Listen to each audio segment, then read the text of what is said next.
সন্ত্রাস দমনের জন্য সন্ত্রাসীদের বিরুদ্ধে জিহাদ করা ফরজ হয় সরকারের উপর। কার উপর? সরকারের উপর।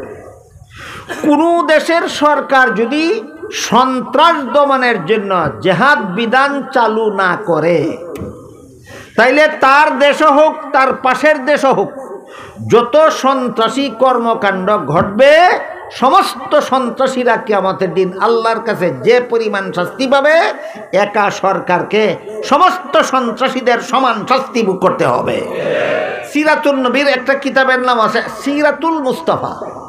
সিরাতুল মুস্তাফা কিতাবে এই কথাটা চমৎকার একটা উদাহরণ দিয়ে বোঝানো হয়েছে। আমি উদাহরণটা শুধু আপনাদেরকে শোনাই। উদাহরণ দেওয়া হয়েছে, মানুষের শরীরে একটা দুরারোগ্য রোগ হয়, এটার নাম ক্যান্সার। পুরাতন হয়ে গেলে কোনো চিকিৎসায় আর সারে না, রোগীর মরণ ছাড়া কোনো গতি থাকে না। প্রাথমিক অবস্থায় যদি ক্যান্সার ধরা পড়ে, তাইলে যেই অঙ্গটা ক্যান্সারে আক্রান্ত সেই অঙ্গটা অপারেশনের মাধ্যমে কেটে ফেলে দিলে শরীরের বাকি অঙ্গগুলি রক্ষা করা যায়। তাইলে ক্যান্সারের সফল চিকিৎসা মলম লাগানি, ট্যাবলেট খাওয়া, ক্যাপসুল খাওয়া, না একমাত্র অপারেশন? ঠিক তেমনিভাবে আল্লাহর দৃষ্টিতে সমস্ত পৃথিবীর গোটা মানুষের সমাজটাই একটা শরীরের মতো। এই সমাজ দেহে যারা সন্ত্রাসী, এরা হইল ক্যান্সার। ইসলামের জিহাদ বিধান সন্ত্রাস নামক ক্যান্সারের অপারেশন। তাহলে জিহাদ ওই সন্ত্রাস না সন্ত্রাস ক্যান্সারের অপারেশন? সন্ত্রাস ক্যান্সারের অপারেশন। কিছু বাটপার জ্ঞান পাবে আমাদের সমাজে আবির্ভাব হয়ে গেছে। এরা বলে ইসলাম শান্তির ধর্ম।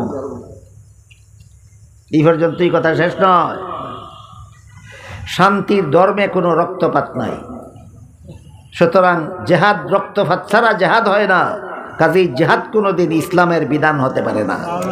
বাটপার আরেক বাটপারে যদি কয় হাসপাতাল রুগীকে কাটার জন্য নয়, রুগীর চিকিৎসার জন্য,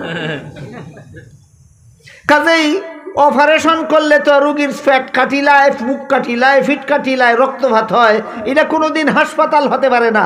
এইটা যেই রকমের বাটপার ওইগুলো সেই রকমের বাটপার। আমি আপনাদের জিজ্ঞেস করি, হাসপাতাল বানিয়েছে রুগীরে খাচ্চা টুকরা টুকরা করিলেই তো না চিকিৎসা করতে? রুগীর যদি পাকস্থলীর মধ্যে ক্যান্সার হয়, টিউমার, কি করব? মলম লাগাইব না? অপারেশন করতেই হবে। অপারেশন করলে কিছু না কিছু রক্তপাত তো হবেই।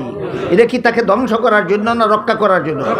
যেমনভাবে পাকস্থলীর টিউমারের অপারেশন করতে হবে রোগীকে রক্ষা করার জন্য, ঠিক তেমনিভাবে ইসলামের জিহাদ বিধান বলে সন্ত্রাসীদের বিরুদ্ধে যুদ্ধ করতেই হবে দুনিয়াতে শান্তির সমাজ গঠন করার জন্য।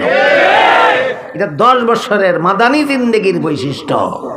বলেন কোন জীবনের? 10 বছরের মাদানী জিন্দেগির বৈশিষ্ট্য। একটা প্রশ্নের জবাব দিয়ে শেষ করি, আমার খুব তাড়াহুড়ো আছে, সময় খুব কম। 13 বছরের মক্কি জিন্দেগিতে জেহাদের হুকুম আসলো না কেন? সন্ত্রাসী হামলা কি কম ছিল? কম ছিল না, যথেষ্ট পরিমাণ ছিল। জেহাদের হুকুম আসলো না কেন? 10 বছরের মাদানী জিন্দেগিতে জেহাদের হুকুম আসলো কেন?